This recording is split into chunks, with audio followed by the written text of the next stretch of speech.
அடுத்து நம்ம இந்த ப்ரிப்போஷன் சீரீஸ்ல பார்க்க போற ப்ரிப்போஷன் என்ன அப்படின்னா ஆன்.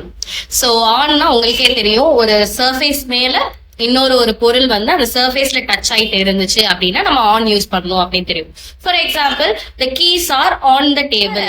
ஆன வேற எங்கெங்கெல்லாம் யூஸ் பண்ணலாம் அப்படின்னு பார்க்கலாம். சோ இப்போ ஆனையுமே நம்ம டைம் சொல்றதுக்கு யூஸ் பண்ணலாம், ஆனா அதே மாதிரி பர்டிகுலர் டைம் சொல்றது கிடையாது. டேஸ், டேட், ஸ்பெஷல் அகேஷன் இதை மென்ஷன் பண்றதுக்கு நம்ம ஆன் யூஸ் பண்ணலாம். ஃபார் எக்ஸாம்பிள், நம்ம நியூ இயர் அப்ப மீட் பண்ணலாம். We will meet on New Year. My meeting is on 22nd. ஒரு பொருளோ இல்ல ஒரு நபரோட டைரக்ஷன் இல்ல பொசிஷன் சொல்றதுக்கு நம்ம ஆன் யூஸ் பண்ணலாம்.